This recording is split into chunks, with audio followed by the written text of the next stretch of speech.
Hello, everyone. Emily here with Die for Ag. We have two very special guests with me today, and I will let them introduce themselves. But they work at Timelooper, which is the computer software company that we have contracted with to make the apps. So you are very familiar with the results of their work while you're exploring the apps and while you are using Explore Labs to create your own mini app. But we're going to have a really quick conversation today about Timelooper itself and how they work with their technology. So I will hand it over to Yeet first, and he can introduce himself. Hi, everybody. My name is Yeet. As you see my name, Y-I-G-I-T. G is silent. It's a Turkish name. I'm from Turkey, but I live in New York now. I have two kids, 6th grade and an 8th grade. Probably some of you are middle school kids, the same age. My 6th grader is Lina, girl, and an 8th grader is Arel, my son. And before we develop all these products and then send it to you guys, is actually I make my kids use it first, and then they provide me feedback. And then usually they use it to convince me to buy something for them. Thanks, Yeet. And Gaia is our other Timelooper contact. I'll let her introduce herself. Hi, everyone. My name is Gaia. I'm working as project manager in Timelooper. And I'm currently living in Turkey, so we are an international company and creating different experiences for you to explore. Excellent, thank you. We have 4 quick questions today. If you have other questions after this, please email us dieforag@oregonstate.edu, and we'd be happy to ask Yeet or Gaia and get those answers to you. But we are going to start with how did Timelooper start? How did the company come about? So you may think that, oh my God, this guy needs to be an engineer or 3D modeler artist. I'm none of those. So when I was at your age, I was fortunate enough to travel with my grandparents. So I was the first grandkid, and then they were taking me everywhere. And then we're always making cultural visit trips to the historic sites. And then living in Turkey, like history goes back 10,000 years. You go and see Roman ruins and Byzantium. But also we were also traveling internationally, going different places to Colosseum, or coming to US and then going to national parks. And then just like following my grandparents, I always imagine in those places, what would it be like traveling back in time and then seeing what a daily life would be like, what would a kid my age would be doing on that day 2,000 years ago, standing exactly where I'm standing right. And always imagine what would it be like. Then fast forward, and during business school, I said, okay, so I think there's like, I have been so many places with my grandparents and then myself, and then always the experiences are not as exciting as the site itself. So, I mean, maybe there's an opportunity here. Maybe I can bring this service to these museums and in historic sites. And how do you do it? Do you hire actors? But these are like, some of them are UNESCO sites. Like, how do you cannot have that many people? And then my wife works for Google. One day she brought home Google Cardboard, which is where it's like it's a box where you slide your phone in and then look around and makes a virtual reality headset. It's 360. So, so if I have this, create this content for specific locations, and then you hold your phone and look around and see the past, now here you go. That is it. But how do you do it? And one of the guys that I worked with in the past and then became very close friends, I reached out to him. And then at the time, this is the early days of 360-degree videos. This is never done before with the with visual effects. And then he said, give me 3 months and I'll work on it. 3 months later, he said, I'll figure it out. And then at that time, I was living in London, and I signed the first contract with the Tower Bridge of London. And then as at that time was like creating 360 content for these sites. But once you get into it, you identify so many opportunities. It just gets deeper and then deeper. And then we brought on this time our CTO, who is a game designer. So now my one partner is a movie director, knows how to tell stories, and then the other one is a game designer. We started to creating experiences all around the world, from Angkor Wat in Cambodia to Hiroshima in Japan to Pearl Harbor to Gettysburg. And then every time we're innovating, we're coming up with new ideas. And then suddenly we found ourselves in a space where companies, institutions coming to us and then asking, and instead of working with their audio guide companies or museum companies where there are lots of text on the wall, the difference is we are coming from a space where we just imagine and then dream, what would I love to do? What would my kids love to do? So we're designing for ourselves and then coming up with ideas on like how to make it better by using different technologies. When it comes to specifically the product that we are using right now, Explore. So, and then COVID hit, schools are closed. And I remember it's March 12th. And then I'm living in New York City. Everybody is leaving the city. Schools are closed. And then at that time, both of with Ariel and Lena, they were in primary school. And then we sat down like, what are we going to do? And then my son found a map of National Mall in DC, all the memorials are. And then we are working with them. And then our experiences are marked on the map. And he says, hey, Daddy, so like I found this, like you're so famous. I didn't know that. So, of course, because he was too young and I didn't remember that I took him there. And then we started looking up, we put the map on the table. And then we started looking at it. Let's go to Martin Luther King Memorial. And then we looked at the content. And then Lena said, oh, I studied this. I know this. And then Ariel, being an older, 2 years older, so let's start having conversation. Then we went to Jefferson Memorial. Then Declaration of Independence, having a conversation. And I said, okay, schools are closed. I'm stuck at home. There's a paper map on the wall. And then we are actually moving around the map and then exploring. Maybe this is the product. Then I called our CTO, hey, can we create 3D models, tabletops, and then put pins and then see all the content. And then we start building it. And we started then, but we are building it. Then over time, there was so much demand during COVID that we said, okay, how do we make it such that people can create their own experiences? And then we built the Explore Labs so that people can create their own experiences. So I think it is like, I'm not an engineer, but it's about dreaming and then what is the right thing to do? What would I love to do? Once you design with the right intentions, and if there are people like you, thinking like you, then there's a market for your product and your services. And now it has been 7-8 years. Quite the journey, I would say, in those 7 or 8 years. I'd also like to point out that a lot of what your story circled around was the people you knew as well. So you had an idea, you spoke to others about it, you found the people that would go along with the idea and add their own bits and make it stronger. So for anyone with an idea, it's not a single activity, right? You need others to help. Yeah, definitely. It's a team game. And then when you first start, you start with your friends, the people that you know. And then from there, you grow your team. And then it is like no one can do one part. We all come together and then work on all these projects. That's how we grow.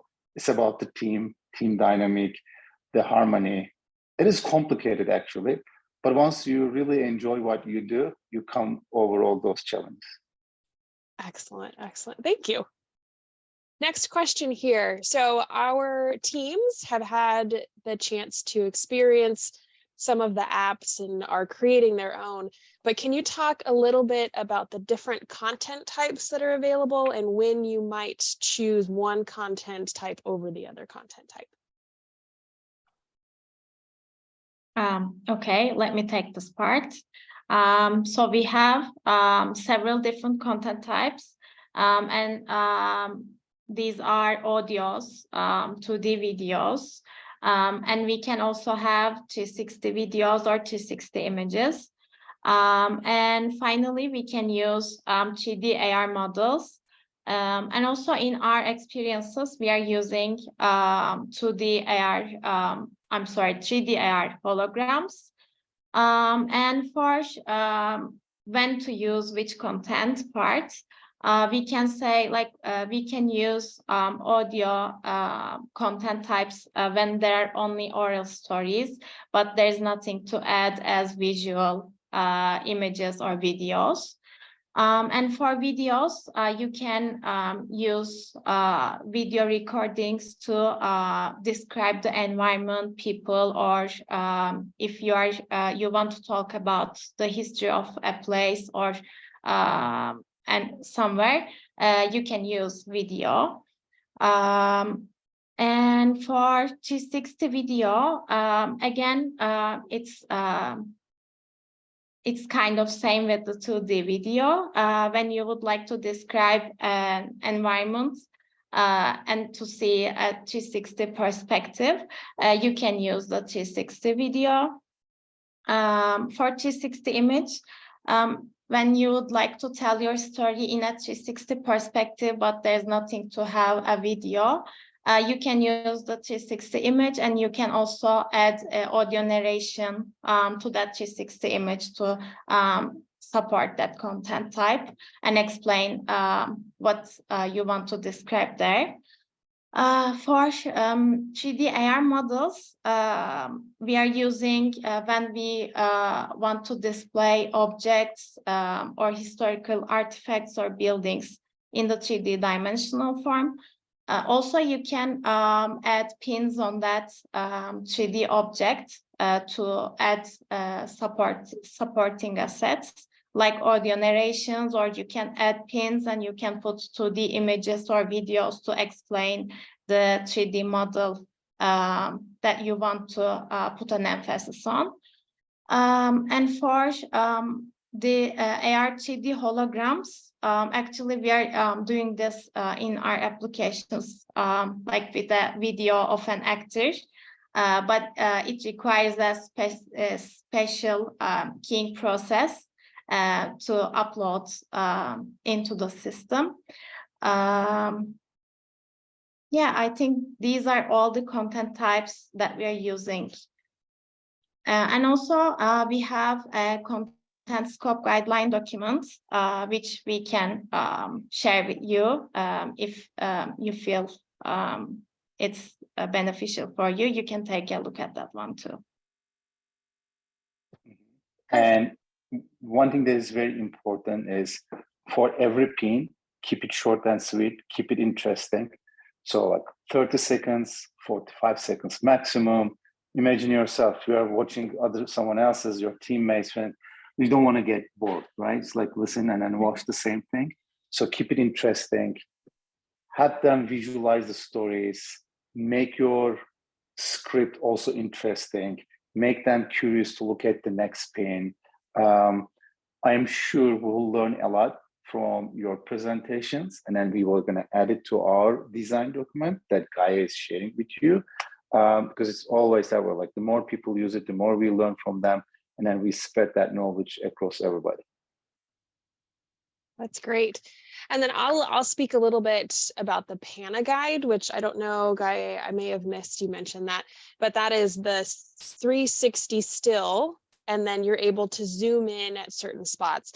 So we use that mainly when there is a location that we wanted to basically zoom in on a particular box that may have been sitting somewhere, and then someone can see a zoomed in picture and we can talk about it. So if you're interested in the PANA guide itself, that is how we used it from our design perspective. We have some students that are definitely interested more in the technology side than the agriculture side. So I wanted to ask if you could talk a little bit about the technology aspect of Timelooper. What happens behind the scenes? So we have experience through Explore Labs creating our own, but how does that work? What's the magic behind the curtain, if you can tell us? No. So I'm not an engineer, neither Gaia, and then we play a very important role when designing these products. because Gaia and we always represents the user's perspective in two forms. One is dreaming the next product. Wouldn't be cool to do this? Wouldn't be cool to do that? And then our engineers are the real magicians. They make them happen. That inspiration is always like coming from our pain point and then dreams, but also getting inspired by technologies that are out there. So virtual reality was, at the beginning, I was imagining to seeing my around, and then my wife brought a 360 picture to me. There was no video then. And I said, oh, if I'm trying to see my around myself in a different time period, and if I can do this and then see the same place through my phone screen, that's at the 360, that does the job. So like connecting a new technology with my need, and always came into that place. So we were doing VR, and then AR, augmented reality. So why would I do it in augmented reality? And then at that moment, the first time, like on site, sometimes holograms guide you. That's a cool idea. Wouldn't be great to, when you are visiting a site, suddenly a hologram appears and then guides you. But also augmented reality in this case, wouldn't be great to have Grand Canyon on your table or open it bigger in your living room and then walk on it, right? So then we go back to the engineers. Hey, I have an idea. How do we make it happen? But that idea coming to life is a lot of improvements along the way, because you imagine something, they understand something else that doesn't work as you imagined it, and then they say they try it. There's lots of back and forth. And then the more you complicated you make it, this is Gaia's nightmare. Every time you add something, it becomes so complicated that it starts, you make one change here, it breaks something else here. Then, okay, find the bug. So you have to go back and then do a lot of tests and bring it. So as you are using this product, I'm sure you'll come across with bugs. That is because there's so many combinations of using it. That's the nightmare. That's the worst part of this job. Once you build it, it just doesn't stay like that. It's like a living organism. So another technology that we are working on nowadays, the third one is metaverse. We said like, hey, probably some of you heard about metaverse, but metaverse is at the end of the day, multi-user video game, like Fortnite. Then I saw my son playing Fortnite, because not my daughter likes sewing. So like very, very different profiles. My daughter doesn't even know how to turn on the TV with the remote control. But then my son knows much more about the technology than even I do. So I saw him playing Fortnite with his friends. And I said, so I'm looking at it by myself. Wouldn't it be great if I could see this with Gaia? And how the metaverse started.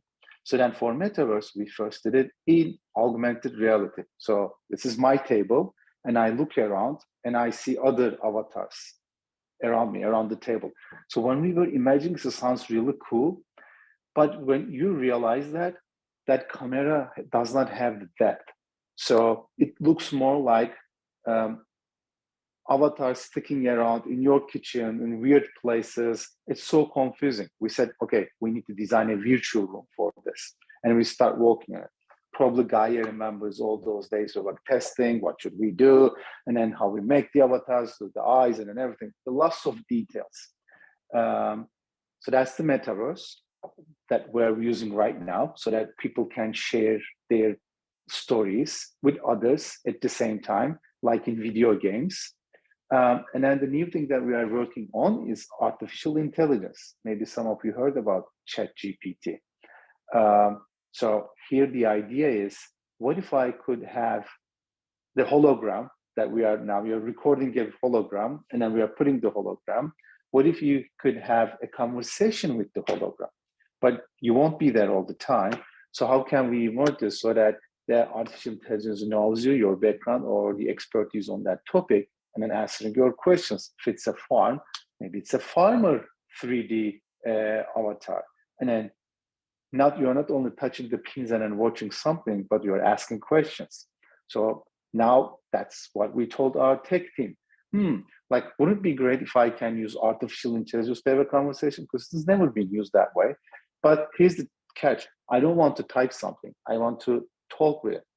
Then maybe we can use text, voice to text to So voice to text, so I'm talking and then it registers what I say. And then with my Turkish accent, I hope it will do a good job. And then, or help me that the other person can understand me. Then that's the text. And text goes to the system. The system reads the text and then generates a text. But I don't want to read the return. I want to hear it. Then this time text to voice. So the way that was, as you start discovering these new ideas, you realize that you need other solutions.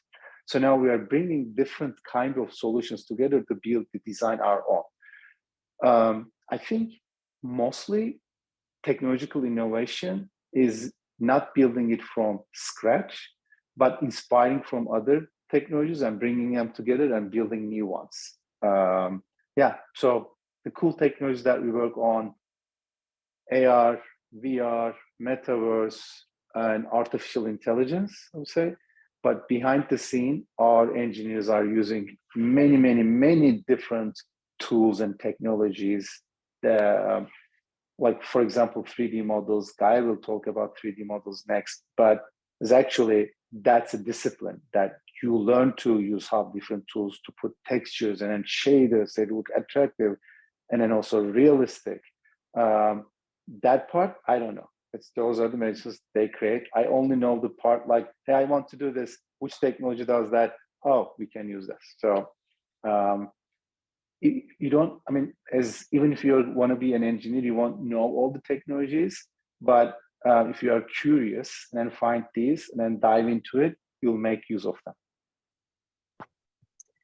I love what you're saying in the sense that there is a space within a program like this for people who are extremely interested in computer science, but also people who have no idea the background and how things work, but you're really excited about the process and the program itself. So thank you for that. That's very neat to hear as someone who does not know computers very much. I know enough to be dangerous, but that's about it. So as Yeet said, Guy, I'm going to turn to you. So our students had the opportunity to experience Tinkercad, which is a very basic 3D modeling software where they're able to create their own little models. What we can create in Tinkercad looks nothing like the 3D models that are in the app. So my question to you, how does Timelooper develop those 3D models so they look a bit more realistic than what we're able to do in Tinkercad? So actually, to design all of those 3D models, first of all, we are working with our clients to get the relevant data and content and what they would like to see as 3D models.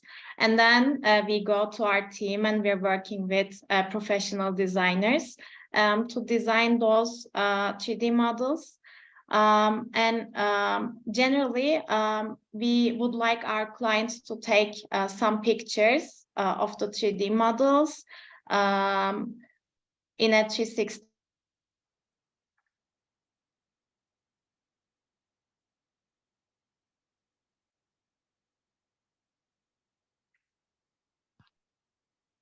Did we lose her? Did we lose her? Oh, there I'm you are. here. Oh, she's back. Yeah, I'm back. Sorry. So we lost you right when you were talking about taking pictures in the 360 degree of the subject. And that's called photogrammetry, right? Yeah. That technique. Yeah. And then we will move those pictures to our 3D team, and they will work on those pictures to create a 3D model. So actually, from another perspective, there are lots of different 3D libraries that we can search and find different 3D models. Yeah, some of them are free, but you need to pay for some others. But also video gamers are using those 3D libraries, and sometimes they're creating some 3D models and they're uploading themselves for everyone to utilize them. Yeah, basically, I think this is how we create 3D models. So when it comes to photogeometry, for your creation, you cannot use it because then you need us to stitch all those pictures. But there are apps does it automatically. The quality is not great, but the point is conveying your story. So if you have something personal or it's so unique that you cannot find it on the internet, or like having it in 3D would be great. So you can use those apps to scan them and then turn them into 3D objects. And also, Gaia, in the design document that we're sharing, are we also recommending those 3D apps? Do you know? If not, we'll share those so that you can use those apps to scan anything that you want. The file size is tricky though. It may not work all the time, and not all the 3D models that you'll download on the internet will work. Since this is a mobile app, not all the smartphones have the same processing power. So then sometimes it crashes your app, or your phone, or it doesn't open. So we have also guidelines in terms of what should be the size. So that's here where you need to be more technical. So when you're downloading, like pay attention to the file size, like all these things that I didn't know, now I know when I'm looking for, it's more like reading the labels of the product that you're buying, like protein, calories. So it's just like that. You have to look for that so that you got the right size file. And I will say, as you are developing your own little mini apps, if you do use a 3D model, I recommend testing it, because when I was working with Gaia and Yeet to test one, we pulled in a manta ray that was feeding, and it was way too big and kept crashing my app. So I wouldn't have known that if I didn't test it out. So going back to something Yeet had said earlier, trying it out, testing it, making changes, always making improvements are definitely what needs to happen.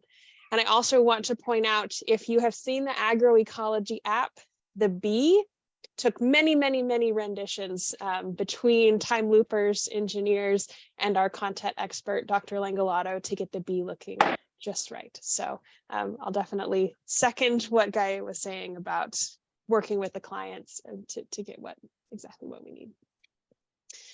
Is there anything else from either of you that you'd like to kind of share with our teams as they're developing their content? I think always start with, now I have a story to tell. And my audience, here's what they know, and then this is how they feel about the topic. And then after they go through my experience that I'm designing, then this is what I want them to understand, learn, and feel. So like, what's your starting point, and what is the change that you want to make in terms of educating them? Sometimes there's like having emotions, changing their emotions too. So there's like, once you know your starting point and then goal, then you go back and then work on your storyline. Oh, it would be great to show this, but also as you are thinking about your stories, this is how I do. I get a lot of inspirations by searching online, pictures, images, 3D models. So my son made a presentation about ecological footprint. And then at one point, he used a classroom because education is important. But as he was working on his script, he didn't come up with the idea of classroom. As he was searching education, training, and then he saw a classroom 3D model, oh, it will be really cool. And now like, that's the best part. So like, oh, there's a solution. And then he clicks and then a classroom opens. And then he moves to the teacher side and then in front of the whiteboard and then talks about how the importance of education. So as you are working on your stories, just like look for pictures, images, stories. They also provide great inspiration in terms of how to visualize and tell your stories. So that will be my recommendation. What about you, Gaia? Gaia uses this platform the most on the team. She's the most experienced. So I personally think that visual things make stories more interesting. I think having visual content would make difference in your stories. Yeah, that would be the recommendation that I can make. That's fine. One more thing, Yes. which will conflict with what Gaia said, but when my son, when he was making a presentation, his project, he created slides with talking points, put on a few words, highlights, and then upload it as an image. So you can kind of like do a PowerPoint presentation in this environment. You know, in Metaverse, you have the walls. So on those walls, you can actually open a slide with images and then pictures. So that's like, we didn't design it that way, but he found a smart way of using this. Like, okay, that's an image. If I make a PowerPoint slide and then take a picture of it and then put it here, it should work. So yeah, that's another tool that we never shared with anyone yet. I love the ingenuity that students can come up with that I never would have thought of before. So what you were saying, like, we never thought that would happen, but it did. So that's fantastic. So big thanks to both Yeet and Gaia from Timelooper coming to talk to us today. Like I said, if you still have questions, let us know and we can connect with them. But we are all, including Timelooper, I'm speaking for them, excited to see what you come up with when you are developing your own little mini apps. And we look forward to seeing what you make. Thanks all. Thank you. Thank you.